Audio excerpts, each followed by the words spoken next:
So, ayan po no, good day. Welcome back to our channel. And if you're new, please do like and subscribe. Hit the notification bell para updated po tayo every time na may bago tayong upload.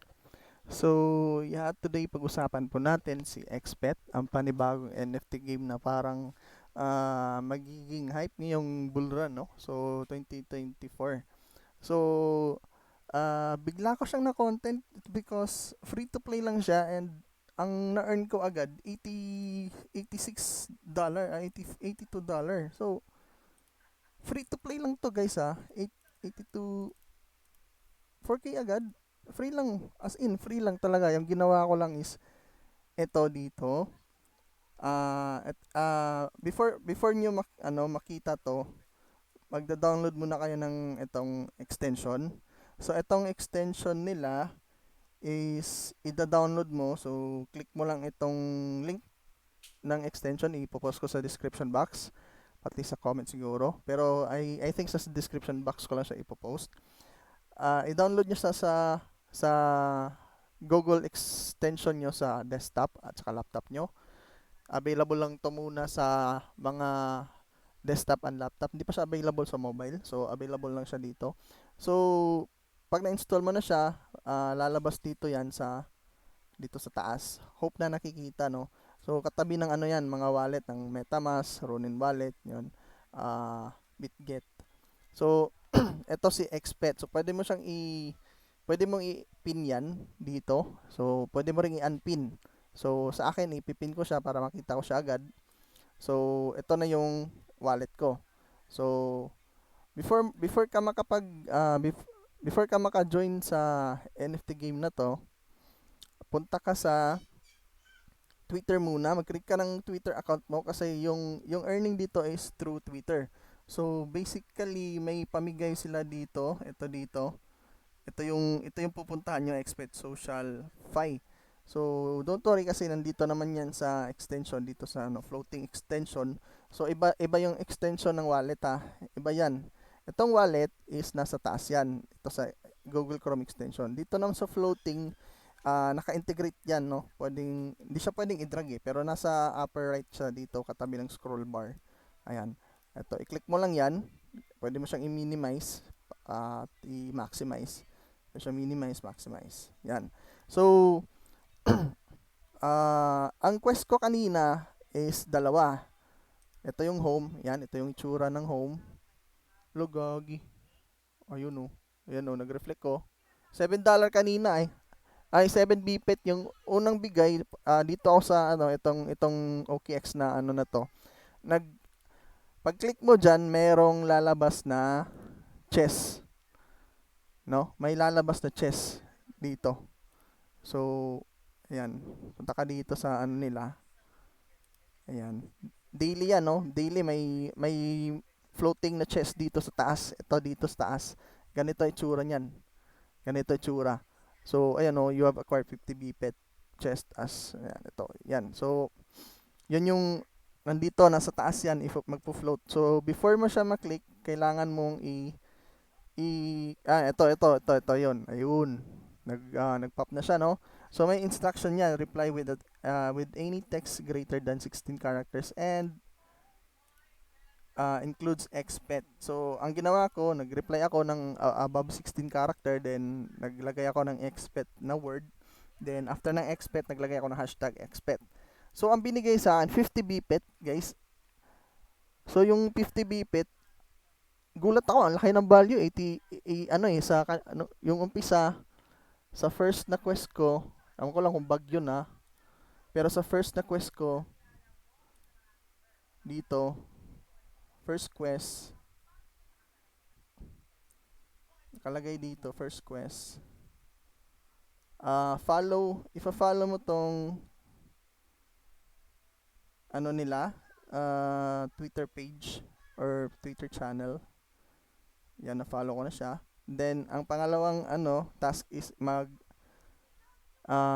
ng notification, no? Always notified. Naka-on yung notification pala. So, naka-follow, naka-on yung notification din. Pangatlo, kalimutan ko yung pangatlo eh.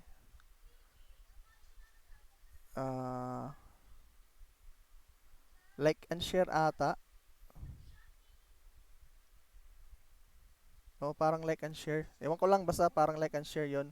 So, ang nakuha ko, after ko na tapos yon, ito, done quest. Ito pala, dito pala nakikita pala. Like and retweet pala yan. Like and retweet. So, natapos ko tong follow expet. Ito dito. Na-follow ko na sila. Then, na-notify ko. Na-on ko na yung notification. So, after ko na tapos yung task, nag-check done ako. Check. May nakalagay dyan, check. So, i-click mo lang para maging done. Then, magiging done yung pangalawa. Then, pangatlo, like and retweet, done. Then, pwede mo na siyang i-open. Pagka-open ko, 50 BPET yung binigay, mga bossing, no? So, 50 BPET yung nakalagay. So, ewan ko lang kung bug lang yon, pero parang binabawi nga nila, ayan, no? Parang binabawi nila yung bigay nila. Ayan, nagiging 7, nagiging 0. Basta 50 yung na record natin yon. So, dito sa home, so paano mag profit dito? Yun kasi yung mga hindi sinasabi ng mga content creator eh. So, para mag-profit ka sa game na to or sa NFT game na to is basically first step is mag-download ka ng Chrome extension, Google Chrome. Secondly is mag-create ka ng Twitter account. Then kapag nakapag-create ka ng Twitter account, mag-create ka ng i-connect mo lang yung sa Google extension mo ng Expet, i-connect mo lang yung Twitter mo. Then kapag naka-connect na yung Twitter mo,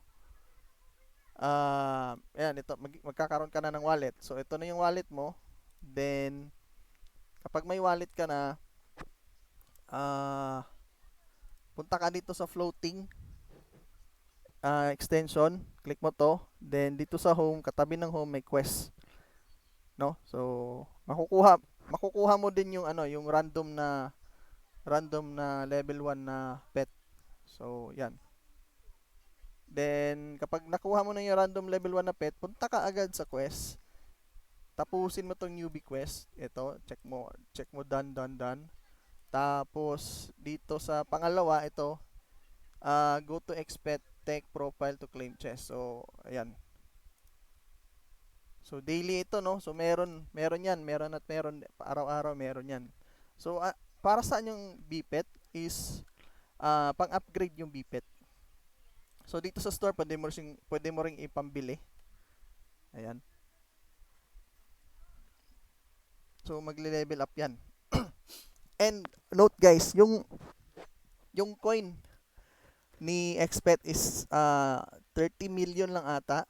Very limited yung supply niya. At I think yung current value ng Expet to USDT is nasa ata eh.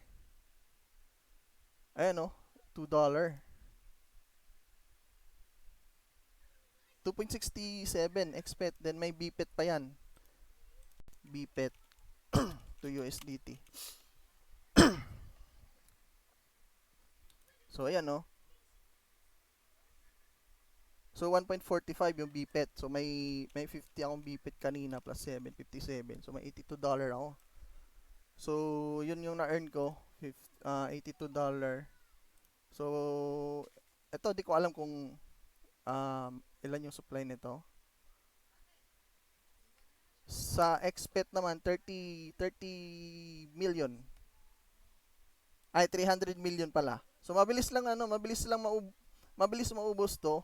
And I think siguro magkakaroon ng burning to in the long run. Parang Axie Infinity lang din. Magkakaroon ng burning to. So itong 30 million siguro mababawasan pa yan.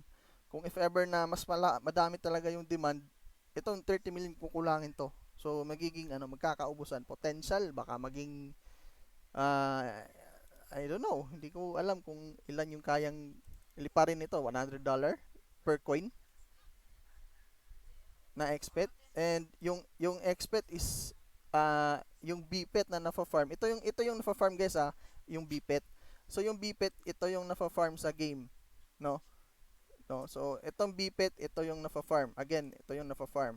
So the way to farm it is punta ka lang sa quest, then comply mo lang yung mga task, no? So kunin mo lang yung chest yung na ifa-farm. Ang laman ng chest is mostly food. Yan, dito sa food, ayan. Food, ayan, may mga food tayo dito. And, merong food, meron ding BPET na pamigay sa chest. So, swerte mo, pag nakakuha ka ng BPET, swerte mo. Kagaya ko, nakakuha ko ng $82.57 BPET, no? So, ayan, ito yung value ng BPET, 1.45. Yung contract address nga pala ng ng coin is nandito, XPET. Ito naman yung BPET. So, kayong wag kayong magkumuha dito kahit dito sa CoinGecko, wag kayong kumuha kasi meron naman tayong official na dito. Ito na lang kunin nyo. Pero kung if ever na magkapareho lang yung yung contract address ng nasa CoinGecko, double check nyo na lang, no? Double check nyo na lang. Again, to summarize up or to sum up the review, no? So to sum up the review or to make it to have a recap again. Number 1 is mag-download ng Google Chrome. Number 2 is mag-create ng wallet. I-connect mo yung Twitter mo. Then number 3, punta ka dito sa baba to floating. Iba to wallet yan eh. Dito papasok yung na form ng BPET. So dito sa baba and punta ka sa quest. Okay? Then i-comply mo yung mga available quest. So may din to eh, may referral link. Ay ewan ko lang kung saan ko makukuha yung referral. Ipopost ko yung referral ko. Gamitin nyo para baka siguro kung may referral ka, baka yun yung reason kaya nakakuha ko ng malaking BPET sa start. No. Kaya yun siguro yung yung parang perks. Yan 57 BPET yung nakuha ko. At madadagdagan pa yan kasi may quest pa akong hindi natapos. So, yung referral link ipopost ko sa description, gamitin nyo. Wag kayong mag-register na walang referral kasi baka yun yung reason kaya nakakuha ko ng malaking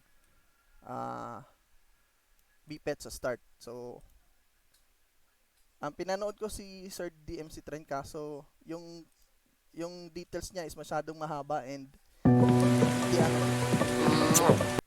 yung details niya is masyadong mahaba pero hindi nakahilera yung yung common question ng iba. So if ever mag-i-invest ka dito, pwede naman, pero for me siguro withdraw ko na tong $82 kasi di natin alam, baka biglang mag-drop yung market ngayon. So it's better mag-exit muna ako. Then if ever talagang bullish siya, ibabalik ko yung $82 ko and I think i-double check ko kung worth it ba mag-upgrade kasi kung mag-upgrade ka per hour yan eh, per hour yung farm ng BPET eh. So nagpa-farm ng BPET yung pet mo. Nagpa-farm ng BPET.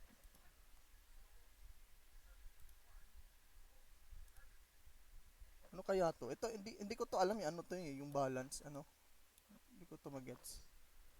You can claim every 10 minutes. 10 minutes claimable BPET. No, so itong BPET pwede mo i-convert yan. Dito naman yan.